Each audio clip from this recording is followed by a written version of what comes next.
Subscribe कीजिए Indian cryptonator channel को और बेल आइकन को दबाइए the most hot topic crypto currency के बारे में जानने के लिए।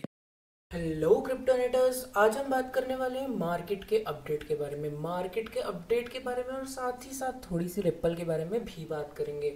तो दोस्तों, कल की वीडियो अगर आपने अच्छी तरह देखी होगी तो आपको समझ आया होगा वॉलेटिलिटी के बारे में। आज बिल्कुल नई चीज़ करेंगे, मार्केट एनालिसिस, यानी कि हम मार्केट को देखेंगे कि किस तरीके से मार्केट आगे बढ़ रही है। मतलब करंट सिचुएशन मार्केट की क्या है, ना प्रिडिक्ट करने की कोशिश करेंगे ना पास देखने की कोशिश करेंगे, सिर्फ करंट सिचुएशन देखेंगे। और आपको इतनी सुंदर सुंदर ग्रीनरी घास फूस दिखी निकल रही है, वो कैसे, मतलब क्या हो रहा है मार्केट में, कितनी मार्केट क्या, ये सब कुछ आपको मैं बताने की पूरी कोशिश करूँगा। सबसे पहले बीटीसी का थोड़ा सा अपडेट दे दूं कि कल रात को क्या हुआ था। कल रात को अगर आपने हमारा टेलीग्राम चैनल ज्वाइन नहीं किया तो वो ज़रूर कर लीजिए। उसके लिए सबसे ज़्यादा आपको बीटीसी और इथेरियम के अपडेट्स देखने को मिलेंगे। कल रात को भी मैंने बीटीसी का अपडेट दिया जिसके अंदर कहा था कि 4 आवर की कैंडल के हिसाब से शायद थोड़ा सा हमें डंप देखने को मिले, और सेम वैसा ही हुआ। बट वो डंप ज़्यादा देर तक नहीं टिका, उसके फिर वही हुआ जो एक बार पहले हो चुका है। 1 आवर की कैंडल क्लोज हुई और अगली कैंडल ग्रीन। तो 1 आवर की कैंडल, फिर यहाँ पे मैं आपको बताता हूँ मैंने किया क्या था। सबसे पहले मैंने यहाँ पे एक ये ऐसे करके चैनल सा बनाया था। चैनल नहीं, आप इसे वेज सा बोलोगे। तो मैंने जो रात को अपडेट दिया था अपने टेलीग्राम चैनल पे, उसमें ये कहा था कि अपना जो वेज है, वेज नहीं कहूँगा मैं इसको, ऐसे ही एक छोटा सा चैनल कहूँगा, वैसे तो ये वेज ही है। तो ये जो है ये इस समय बेरिश डाइवर्जेंस के साथ रेस्पेक्ट करता हुआ हमें देखने को मिल रहा है।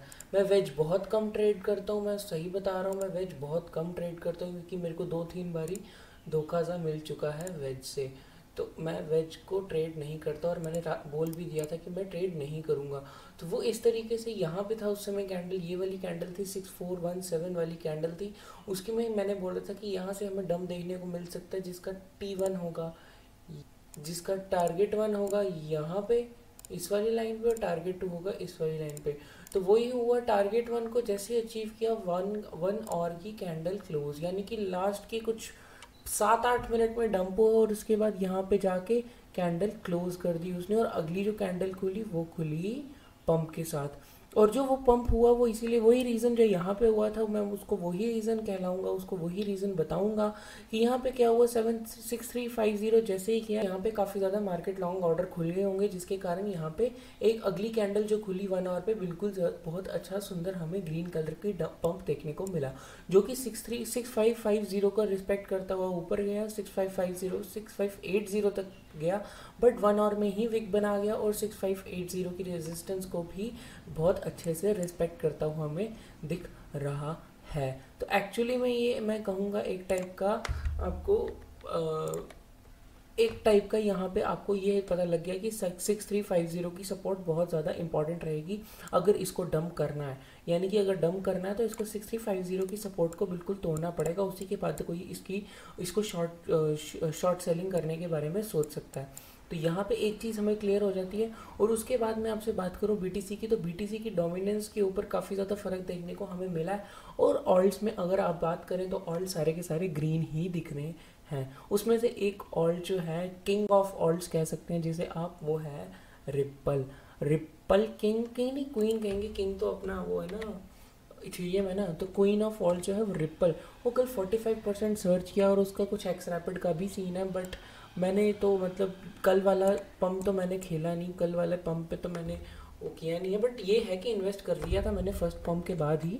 बट मैंने कल वाले पंप को बिटमैक्स पे या लॉन्ग शॉर्ट या फिर उसको ट्रेड नहीं किया। तो बात कर लेते हैं हम थोड़ी देर के बाद अब XRP के बारे में। XRP ये रहा। XRP की मैं आपको एक बहुत इंपॉर्टेंट चीज़ बताऊं तो XRP ये एक काफ़ी ज़्यादा, ये आप देख रहे होंगे मैंने कुछ लेवल्स बनाए हुए हैं, आपको यहाँ पे मैं बता देता हूँ। इस समय एक लेवल ये है बिल्कुल, मतलब जहाँ पे इस समय प्राइस है, वाह, ये लेवल मुझे याद है जिस दिन टूटा था। मैं यहाँ पे लॉन्ग था, 7000 था, 7000 के आसपास था प्राइस। मैं यहाँ पे लॉन्ग था, 7000 सतोशी के आसपास लॉन्ग था, और यहाँ से प्राइस एकदम डंप कर गया था उस रात को। तो ये एक का उस दिन के बाद से मैंने देखा था, यहाँ पे देख सकते हैं, यहाँ पे देख सकते हैं, यहाँ पे देख सकते हैं, यहाँ पे देख सकते हैं, यहाँ पे देख सकते हैं, और यहाँ पे देख सकते हैं।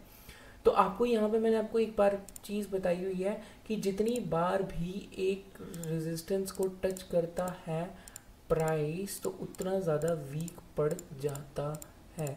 बट मैंने ये इस बार कैसे पता किया, मैं आपको एक सही बात बताऊं, डाइवर्जेंस काफ़ी ज़्यादा काम आती है, बट ये नहीं है कि सिर्फ आप डाइवर्जेंस के सिर पे ट्रेड कर सकते हो। तो मैं आपको बता देता हूँ, जैसे आप देख सकते हैं यहाँ से यहाँ पे भी एक डाइवर्जेंस देखने को हमें मिली थी, बट हम इसको मैंने ट्रेड नहीं किया। क्यों? क्योंकि मेरे को कुछ लगा कंफर्मेशन के हिसाब से कि यहाँ पे ट्रेड होना मुश्किल होगा, लेकिन नहीं, देखा जाए तो यहाँ पे भी हमें डाइवर्जेंस देखने को मिली थी। उसके बाद ये एक और डाइवर्जेंस, तो ये एक और डाइवर्जेंस, उसके बाद यहाँ पे एक और डाइवर्जेंस। तो इससे हमें क्या पता लगता है, इसको मैं बोलता हूँ 3 हैंगिंग डाइवर्जेंस। ये मेरा अपना नाम है, हैंगिंग डाइवर्जेंसेस। इसके अंदर क्या होता है, 3 बारी लगातार डंप आता है और 3 बारी लगातार डाइवर्जेंस बनती है RSI के साथ। तो 3 ये जो जब भी मैंने आज तक जब भी 1 डे के चार्ट पे 3 हैंगिंग डाइवर्जेंस ट्रेड की है, ये मेरा खुद का स्टाइल है 3 हैंगिंग डाइवर्जेंस, कोई बोलता नहीं है ऐसे, तो मत सर्च करने लग जाना, मैं खुद ही बोलता हूँ इसे 3 हैंगिंग डाइवर्जेंस। तो जब भी मैंने 3 हैंगिंग डाइवर्जेंस ट्रेड किए हैं, आप भी बोल सकते हो, तो होता क्या है, वो काफ़ी ज़्यादा मतलब काफ़ी ज़्यादा मेरे लिए पॉजिटिव ही रहती है। यानी कि जो मैं सोचता हूँ वैसे ही होती है, चाहे वो डम के लिए हो चाहे वो पम्प के लिए हो। यानी कि 3 हैंगिंग डाइवर्जेंस मैं जब भी ट्रेड करता हूँ तो वो मैक्सिमम मेरी सोची समझी जो मैंने सोचा होता है उसी हिसाब से चलती है। तो यहाँ पे जब मैंने ट्रेड लिया था 436, तो वहाँ से शूट किया प्राइस यहाँ तक 53, हमने 52 के आसपास पोजीशन क्लोज कर दी थी, क्योंकि 1 डे क्लोज हो चुका था और साथ में हमें एक काफ़ी अच्छा यहाँ पे रेजिस्टेंस देखने को मिल रहा था। यहाँ पे हमें काफ़ी अच्छा रेजिस्टेंस देखने को मिल रहा था, इस वजह से मैंने यहाँ पे पोजीशन क्लोज कर दी और अपना प्रॉफिट ले लिया, जो कि अराउंड 80% था और हमारे पूरे पेड चैनल ने भी लिया था। तो यहाँ पे भी आप देख सकते हैं, अगर ये इस तरीके से डाइवर्जेंस बन रही थी, लेकिन आप देख सकते हैं कि यहाँ से पंप आ गया। तो डाइवर्जेंसेस ये नहीं है कि आप सिर्फ डाइवर्जेंसेस के ऊपर ट्रेड करो, क्योंकि मेरे को काफ़ी ज़्यादा लोगों के मैसेज आते हैं, देखो भाई ये डाइवर्जेंस बन रही है, मैं ट्रेड कर सकता हूँ। तो खाली डाइवर्जेंस के बेसिस पे आप ट्रेड नहीं कर सकते दोस्तों। आप एक चीज़ ले सकते हो, EMAs साथ ले सकते हो, EMAs की रेजिस्टेंस और सपोर्ट्स भी साथ में यूज़ कर सकते हो, उस हिसाब से ट्रेड कर सकते हो। अब आगे आगे क्या चीज़ है, आगे क्या मतलब वो है XRP का अपडेट। अब मैं आपसे बात करूँ, XRP एक बहुत ज़्यादा इम्पोर्टेंट उस पे है, रेजिस्टेंस पे ट्रेड हो रहा है इस समय, बहुत ही ज़्यादा इम्पोर्टेंट, जो कि अराउंड 6900 to 7000 के बीच में है। अगर मैं बॉक्स बनाऊँ तो ये बॉक्स कुछ इस तरीके से आएगा, ये वाला बॉक्स। तो यहाँ पे जो ट्रेडिंग होगी ना, वो काफ़ी ज़्यादा मैटर करेगी। अगर इसके अंदर होवर करता है यानी कि कुछ दिन, यानी कि मैं बात करूँ आपसे, अगर ये होवर करता है डेटा रेट अराउंड 12 से 13 दिन अगर यहाँ पे होवर करता है, तो हम इसको नेक्स्ट लॉन्ग के बारे में देख सकते हैं। नहीं तो मेरे हिसाब से स्मॉल करेक्शन होना ज़रूरी है 6150 6200 के बीच के अंदर, क्योंकि अगर यहाँ तक करेक्शन होती है तो इसका मतलब एक ये जो पंप है काफ़ी अच्छा है। मतलब करेक्शन इंपॉर्टेंट होती है, इस तरीके से पंप होना, फिर इसी तरीके से डंप होगा, समझे ना। तो इस तरीके से पंप होके एक करेक्शन ले, तो उसके बाद फिर यहाँ से वापस पंप होना शुरू हो, तो उसको बोलते हैं एक बहुत अच्छे तरीके से पंप, या फिर रीटेस्ट भी कह सकते हो इसे आप। ऐसे इस तरीके से अगर यहाँ से भी बढ़ गया तो इसी तरीके से ये गिरने वाला है कभी ना कभी। यानी कि मैं ये नहीं बोलता कि कल गिरेगा परसों गिरेगा, लेकिन टाइम के हिसाब से, सिचुएशन के हिसाब से ट्रेड करना वहाँ पे बहुत ज़्यादा आसान हो जाएगा, क्योंकि काफ़ी ज़्यादा अच्छे तरीके से डंप आएगा जिस तरीके से पंप आया है। तो ये रही XRP की अभी तक की अपडेट। ये काफ़ी ज़्यादा इंपॉर्टेंट रेजिस्टेंस पे इस समय होवर कर रहा है और इसको यहाँ पे ही कुछ देर होवर करना चाहिए और 12 दिन के अंदर इसको वापस यहाँ पे आके करेक्शन ज़रूर लेनी चाहिए। ये एक हेल्दी करेक्शन होगी। और अगर मैं फिब भी लगाऊँ तो मेरे हिसाब से यहीं पे कहीं पे बनेगा, अगर मैं बिल्कुल बॉटम से लगाऊँ। देखो दोस्तों, मैंने आपके सामने यहाँ पे फिब लगाई है, ठीक है, और मैंने आप ही के सामने बिल्कुल आपको बताने की कोशिश की है। ये आप देख सकते हैं 61.8 बिल्कुल इसके बीच में बनता है, अब आपके सामने है। टेक्निकल एनालिसिस नहीं काम करता तो आप खुद देख सकते हैं 61.8 यानी कि 0.618 जो रेशो है वो गोल्डन रेशो होती है, आपको भी पता है। और यहाँ पे आप देख सकते हैं बिल्कुल वहीं पे बन रही है वहीं पे सपोर्ट है अगली, और वहाँ से अगर वापस जाता है 61.8 को हिट करता है और वापस ऊपर जाता है तो वो काफ़ी हेल्दी करेक्शन मानी जाएगी और काफ़ी अच्छा रहेगा रिप्पल के लिए भी, अगले पंप के लिए भी काफ़ी ज़्यादा अच्छा रहेगा। तो दोस्तों ये था रिप्पल का थोड़ा सा अपडेट, जिसके अंदर मैंने बताया कि रिप्पल का क्या चल रहा है। ओवरऑल मार्केट कैप के बारे में बात करते हैं।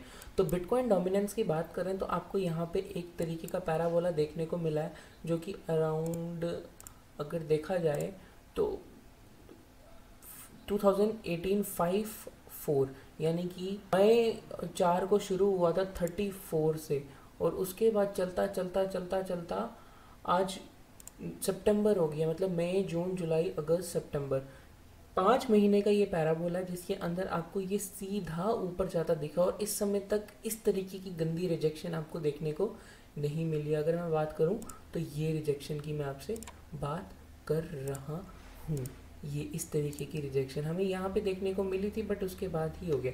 तो अब बात रहेगी यहाँ पे एटलीस्ट हमें 2 से 3 रेड कैंडल्स चाहिए। 2 से 3 अगर हमें रेड कैंडल्स मिल जाती है तो हमें पता चलेगा कि मार्केट कैप इंक्रीज़ भी हो रही है, मार्केट कैप अगर स्टेबल भी रहती है, और यहाँ पे अगर डोमिनेंस की बात की जाए और वो कम होती रहती है और 3 दिन की कैंडल तक यहाँ तक पहुँच जाती है, तो दोस्तों हम कर सकते हैं कि एटलीस्ट यहाँ तक, यानी कि अपना ये वाला एरिया जो कि अराउंड 44 तक है, 44 तक आना हमें लगता है कि आसान हो जाएगा अगर 3 से 4 कैंडल्स लगातार लाल आती हैं तो, क्योंकि ऑल्ट्स में इंटरेस्ट बढ़ जाएगा सभी लोगों का। जैसे ही वो 50-50 40% ऑल्ट्स को इंक्रीज़ देखेंगे। वैसे अभी देखा जाए तो बाइनेंस तो पूरा ही पूरा ग्रीन है। तो ये रही बात इसकी। और अब बात करते हैं टोटल मार्केट कैप की। तो मैं कॉइन मार्केट कैप खोल लेता हूँ। तो यहाँ पे अगर आप देख सकते हो तो हर कॉइन आपको काफ़ी अच्छा बढ़ा हुआ दे। ओ वाह, इलेक्ट्रॉनियम।